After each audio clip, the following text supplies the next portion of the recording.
ओम शांति। 29/12/2022 के बाबा के साकार अनमोल धारणा युक्त मधुर महावाक्य हैं, जिनमें बाबा ने कहा है तुमको गुणवान बनना है, मीठा बनना है, धनवान बनना है। लेकिन इस संसार में कोई कितना भी गुणवान होता है, धनवान होता है, कोई भी व्यक्ति के पीछे कभी भी आकर्षित नहीं होना है। तुम्हें नष्टो मोहा बनना है। साथ साथ बाबा ने कहा ज्ञान योग की मदद से औरों की सेवा कर उनको भी ज्ञानी तो योगी तो आत्मा बनाना है। तीसरा बाबा ने कहा मैं तुम्हारा बाप भी हूँ, टीचर भी हूँ, सतगुरु भी हूँ। 3 in 1। दुनिया में बाप अलग, टीचर अलग, सतगुरु अलग होता है, लेकिन मैं तुम्हारा तीनों हूँ। फिर नष्टो मोह स्मृति लब्धा बनना है। मीठे बच्चे कोई कितना भी गुणवान हो, मीठा हो, धनवान हो, तुम्हें उनकी तरफ आकर्षित नहीं होना है। जिस जिस्म को याद नहीं करना है। क्वेश्चन है, जिन बच्चों को नॉलेज मिली है उनके मुख से बाप के प्रति कौन से मीठे बोल निकलते हैं?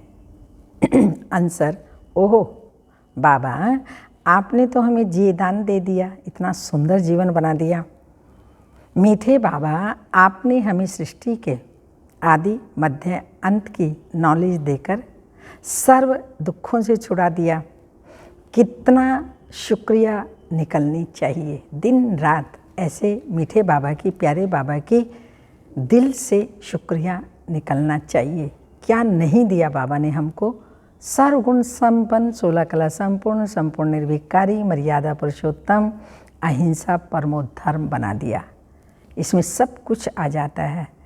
मन भी अति सुंदर, तन भी सुंदर, और धन भी इतना बाबा देते हैं जो माला माल कर देते हैं, और परिवार इतना अच्छा जहाँ पर कोई भी किसी भी प्रकार का दुख का नाम निशान नहीं होता।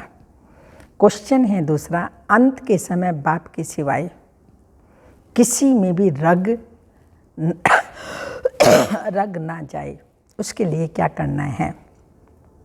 आंसर है, बाबा कहे बच्चे, कोई भी चीज़ लोभ के बस अपने पास एक्स्ट्रा नहीं रखनी है। एक्स्ट्रा रखेंगे तो उसमें रग जाएगी, बाबा की याद भूल जाएगी। गीत के बोल हैं, धीरज धर मनवा धीरज धर। ओम शांति। बच्चों को धीरज कौन दे रहा है? बच्चों की बुद्धि झट बेहद के बाप तरफ चली जाती है। सो भी सिर्फ इस समय ही तुम बच्चों की बुद्धि जाती है।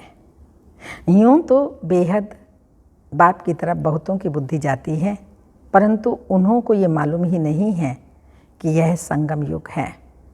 बाप आया हुआ है, सबको एक ही बार पता तो नहीं पड़ सकता ना। बच्चे बाप का बने तो मालूम पड़े। अब तुम बच्चों ने बाप को जाना है, यानी उसको पहचान लिया, जानते हो बाबा आया हुआ है, बेहद का वर्षा दे रहे हैं जो 5000 वर्ष पहले तुमको दिया था। वह आते हैं बच्चों को बेहद स्वर्ग का वर्षा देने। वह बेहद का बाप होते हुए फिर भी पढ़ते हैं। भगवान यानी बाप फिर भगवानों वाच्य अर्थात पढ़ाते हैं। पढ़ाते क्या हैं? वह भी तुम बच्चे समझते हो। हम बाप के सन्मुख बैठे हैं। बाबा कोई शास्त्र तो पढ़ा हुआ नहीं है, ये दादा पढ़ा हुआ है। उनको कहा जाता है ज्ञान का सागर, ऑलमाइटी अथॉरिटी। खुद भी कहते हैं मैं सभी वेदों, शास्त्रों आदि को अच्छी रीति जानता हूँ। ये सब भक्ति मार्ग की सामग्री है, ये मेरे रचे हुए नहीं हैं। पूछा जाता है शास्त्र कब से पढ़ते आए हो? तो कहते हैं परंपरा से चला आया है। बाप कहते हैं मेरे को तो कोई बात पढ़ाने वाला है ही नहीं, ना मेरा कोई बाप है, और सब गर्भ में प्रवेश करते हैं, माता की परवरिश लेते हैं। मैं तो गर्भ में आता ही नहीं हूँ जो माता की परवरिश लो। मनुष्य की आत्मा गर्भ में जाती है। सत्य के लक्ष्मी नारायण ने भी तो गर्भ से जन्म लिया तो वह भी मनुष्य ठहरे। मैं तो इस शरीर में आकर प्रवेश करता हूँ ड्रामा प्लान अनुसार, कल्प पहले माफिक। ये अक्सर और कोई जानते ही नहीं। कल्प की आयु का ही नहीं किसी को पता, तो बाप ही बैठ समझाते हैं। मैं तुम्हारा बाप भी हूँ, शिक्षक भी हूँ और सतगुरु भी हूँ। तुम जानते हो ये बाबा मिल्कियत देने वाला है। बाबा स्वर्ग की बादशाही देने आया है, नरक की राजाई थोड़ी देंगे। ये बुद्धि में रहना चाहिए कि बेहद का बाप हमको राजयोग सिखला रहे हैं। बाप स्वर्ग की स्थापना करने वाला है। कहते हैं मेरी मत पर चलो, मैं तुमको स्वर्ग का मालिक बनाता हूँ। फिर द्वापर से तुम रावण की मत पर चलते हो। सतयुग में तो कोई मनुष्य की मत गति सदगति के लिए मिलती नहीं, न दरकार है। कलयुग में सब गति सदगति के लिए मत मांगते हैं। जानते हैं हम कोई समय स्वर्ग में थे, पावन थे, तब तो पुकारते हैं हे पतित पावन, हे सदगति दाता, हमको सदगति दो। सतयुग में यह रड़ी नहीं मारी जाती। अब तुम जानते हो बाबा आया हुआ है।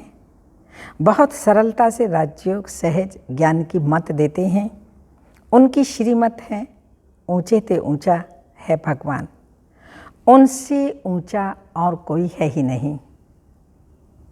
और वह हमारा रूहानी बाप है। रूहानी फादर होने के कारण वह रूहों को ही ज्ञान देते हैं। जिस्मानी फादर होने से बच्चे जिस्मानी नॉलेज उठाते हैं। इसलिए बाप कहते हैं आत्म अभिमानी बनो और बाप को याद करो। कोई भी जिस्मानी याद नहीं रहनी चाहिए। तुम आत्मा हो। मनुष्य बल कितना भी अच्छा हो, धनवान हो, मीठा हो, तो भी देहधारी को याद नहीं करना। एक परम पिता परमात्मा को ही याद करना। कोई साहूकार का बच्चा होगा तो बाप को ही याद करेगा। गांधी को व शास्त्री आदि को थोड़ी याद करेगा। सबसे जास्ती याद परम पिता परमात्मा को करते हैं। फिर कोई लक्ष्मी नारायण को, कोई राधे कृष्ण को भी करते हैं। समझते हैं होकर के गए हैं, उन्हों की हिस्ट्री ज्योग्राफी भी है, ऊंचे ते ऊंचा है। बाप वह फिर आएगा तो ज़रूर वर्ल्ड की हिस्ट्री ज्योग्राफी रिपीट होगी। कलयुग के बाद फिर सतयुग आएगा।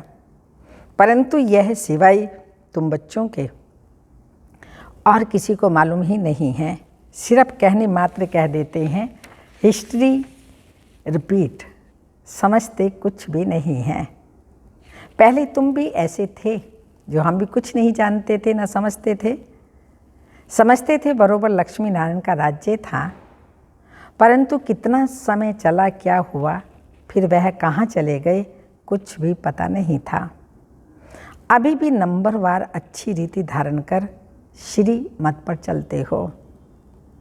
यह भी ठीक है। मनसा वाचा कर्मणा मदद देते हैं। ज्ञान और योग की मदद से बहुतों का कल्याण करेंगे। तुम शक्ति सेना डबल अहिंसक हो। तुम्हारे में कोई भी हिंसा नहीं है।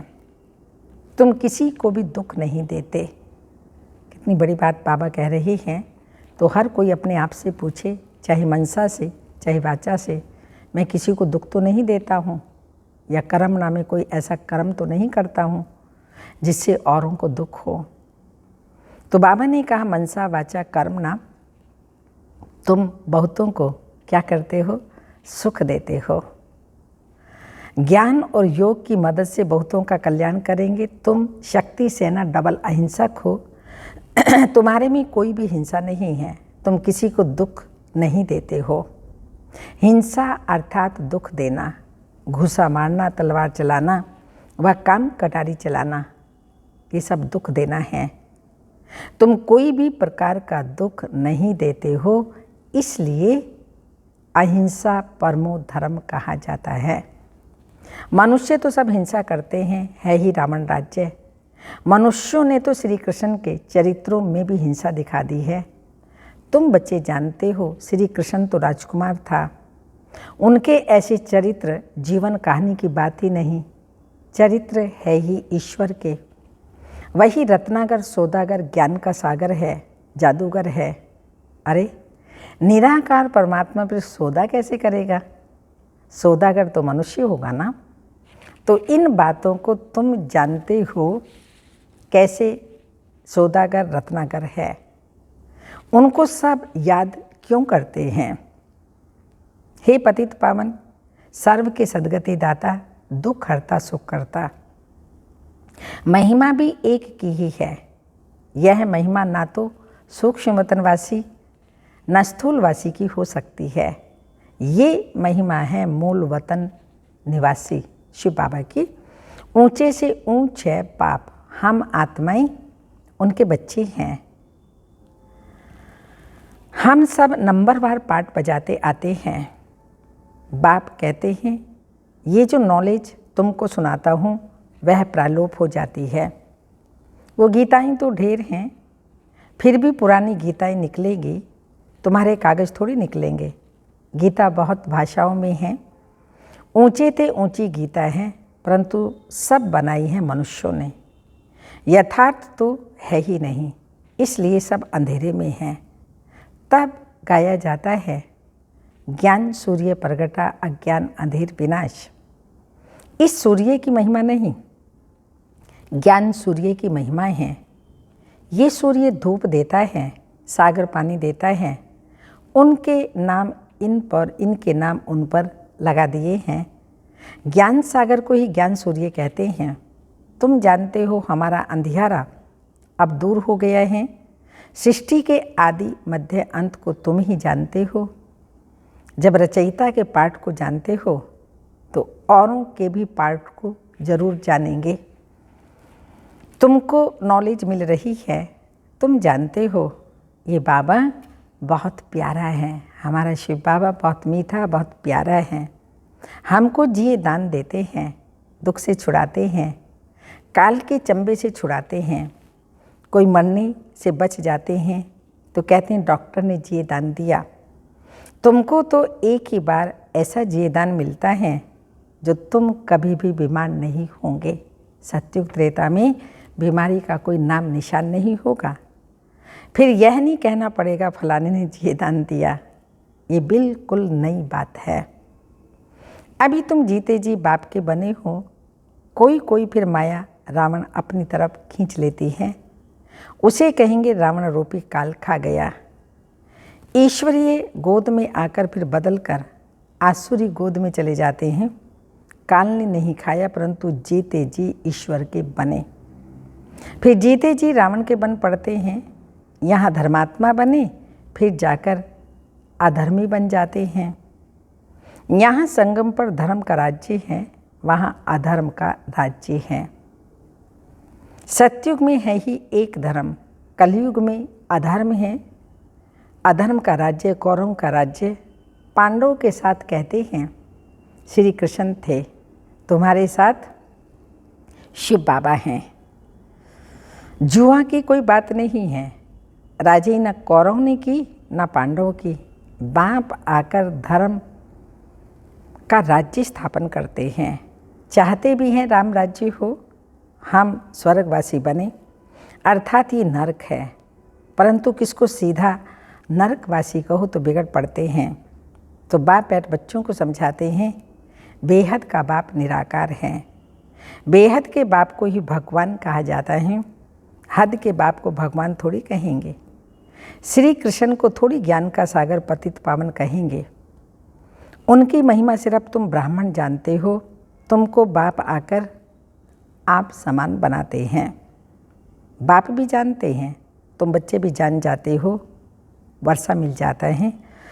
जैसे कि लौकिक बाप से बच्चों को वर्षा मिलता है, वह तो अलग अलग है। यहाँ तुम समझते हो हम बेहद के बाप से बेहद का वर्षा पा रहे हैं। ऐसा कोई स्कूल व सत्संग होगा ही नहीं जहाँ हम कहें कि बेहद के बाप से बेहद का वर्षा लेने आए हैं। यहाँ बाप राजयोग सिखलाते हैं, कहते हैं तुम नर से नारायण बनेंगे, सो जरूर संगम युग अर्थात कलयुग अंत और सतयुग आदि का संगम होगा। तब तो तुम पुरुषार्थ कर नर से नारायण बनेंगे। ये राजयोग बाबा से सीख रहे हैं। नर से नारायण, नारी से लक्ष्मी बनने के लिए नर नारायण का मंदिर भी बनाते हैं, उनको 4 भुजाएं देते हैं, क्योंकि साथ में हैं। नारी लक्ष्मी का फिर मंदिर नहीं है। नारी लक्ष्मी को दीपमाला पर बुलाते हैं, उनको महालक्ष्मी कहते हैं। तुम लक्ष्मी की मूर्ति 4 भुजाओं के सिवाय नहीं देखेंगे। जिसको पूछते हैं ये युगल विष्णु का रूप है, इसलिए 4 भुजाएं दी हैं। ये सब बातें बाप ही समझाते हैं। मनुष्य तो कुछ नहीं जानते, भगवान को ढूंढते रहते हैं, धक्का खाते रहते हैं। भगवान तो है ही ऊपर, फिर ढूंढने की क्या दरकार है। मंदिर में जो श्री कृष्ण का चित्र है, यह चित्र घर में रख क्यों नहीं पूजते, खास मंदिर में ही क्यों जाते हैं। मंदिर में जाएंगे, पैसे रखेंगे, दान करेंगे। घर में दान किसको करेंगे। तो ये सब भक्ति मार्ग की रस्में हैं। बाप कहते हैं तुमको कोई भी चित्र रखने की दरकार नहीं है। आत्मा विचित्र है, शिव बाबा विचित्र है। विचित्र बन विचित्र बाप को केवल याद करना है। इसलिए बाबा कहते चित्र आदि रखने की दरकार ही नहीं है। क्या तुम शिव बाबा को नहीं जानते हो जो चित्र रखते हो। क्या चित्र रखने से याद कर सकते हो। बाबा जीता है, फिर बच्चे चित्र क्यों रखेंगे। दुनिया में अक्सर ऐसा होता है ना, मरने के बाद चित्र रखते हैं, माला चढ़ाते हैं।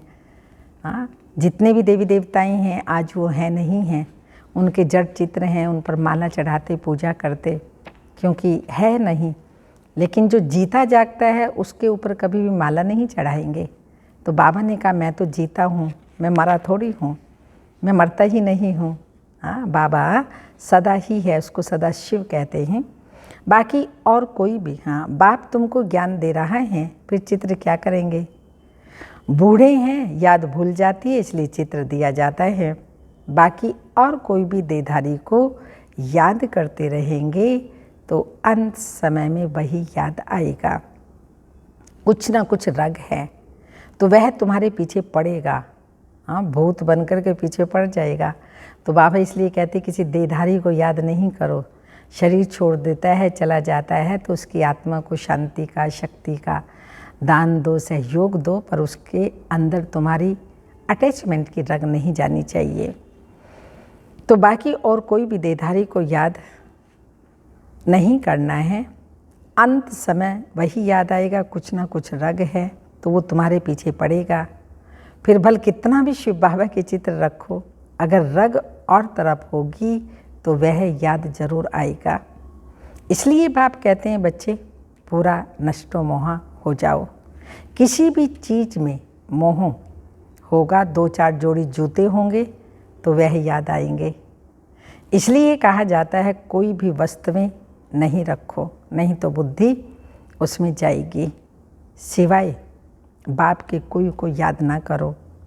लोभ होता है ना, हम अच्छे अच्छे वस्त्र रखें, 2-4 जूते रखें, घड़ी रखें, थोड़े पैसे रखेंगे तो वह याद आएगा। बाबा को मालूम होना चाहिए तुम्हारे पास क्या क्या रखा है। सुना, सब अपना बताना चाहिए आप लोगों ने क्या क्या रखा हुआ है। वास्तव में तुमको कुछ भी रखना ही नहीं है, जो मिलता है वही रखना है। एक बाप के सिवाय कुछ भी याद ना रहे, इतनी प्रैक्टिस करनी है, तब ही विश्व के मालिक बनेंगे। ये कोई नहीं समझते राधे कृष्ण विश्व के मालिक थे। सिर्फ कहते हैं भारत में राज्य करके गए, जमुना के कंटे पर इनके महल थे, परंतु वो सारे विश्व के मालिक थे। सिर्फ कहते हैं, यह सिर्फ तुम्हारी बुद्धि में है। बेहद का बाप बेहद का मालिक बनाने आया है। प्रजा और राजा में फ़र्क तो बहुत है ना। यहाँ तुम नर से नारायण बनने के लिए आए हो तो पूरा फॉलो करो। फकीर से अमीर बनना है, इतना पुरुषार्थ करना चाहिए। खुशी से पढ़ना चाहिए, मजबूरी से नहीं, स्वार्थ से नहीं। लेकिन खुशी से पढ़ना चाहिए। अच्छा, मीठे मीठे सिक्की लदे बच्चों प्रति माता पिता बाप दादा का याद प्यार। Good morning diamond morning. रूहानी बाप की रूहानी बच्चों को नमस्ते। हम रूहानी बच्चों की रूहानी माता पिता बाप दादा को याद प्यार। Good morning diamond morning. ओम नमस्ते। धारणा के लिए मुख्य सार है ज्ञान और योग से सबको मदद करनी है, डबल अहिंसक बनना है, किसी को भी दुख नहीं देना है। सेकंड पॉइंट, नष्टो मोह बनना है, किसी भी चीज़ में बुद्धि की रग नहीं रखनी है। एक बाप की याद सदा रहे, इसकी प्रैक्टिस करनी है। वरदान है ब्राह्मण जीवन में याद और सेवा के आधार द्वारा शक्तिशाली बनने वाले मायाजीत भव। ब्राह्मण जीवन का आधार है याद और सेवा। अगर याद और सेवा का आधार कमज़ोर है तो ब्राह्मण जीवन कभी तेज चलेगा, कभी ढीला चलेगा। कोई सहयोग मिले, कोई साथ मिले, कोई सर्कमस्टांस मिले तो चलते, नहीं तो ढीले हो जाएंगे। लेकिन याद और सेवा दोनों में तीव्र गति चाहिए। याद और निस्वार्थ सेवा है तो मायाजीत बनना बहुत सहज है, फिर हर कर्म में विजय दिखाई देगी। स्लोगन, विघ्न विनाशक वही बनता है जो सर्व शक्तियों से संपन्न है। विघ्न विनाशक वही बनता है जो सर्व शक्तियों से संपन्न है। अव्यक्त इशारा, बाप दादा का सभी बच्चों से प्यार है, इसलिए कहते हैं कि बच्चे अपना वर्तमान और भविष्य निर्विघ्न बनाओ। संग दोष में, हद की प्राप्तियों की आकर्षण में नहीं आओ। ऐसी ऐसी बातें समझदार बन के समाप्त करो। बाप दादा मदद करेगा, लेकिन किसको मदद करेगा? सच्ची दिल, साफ दिल हो तो मुराद हासिल होगी। करके देखो दिल से। सच्ची दिल और मुराद हासिल नहीं हो, ये हो नहीं सकता। सिर्फ चाहिए सच्ची दिल। ओम शांति।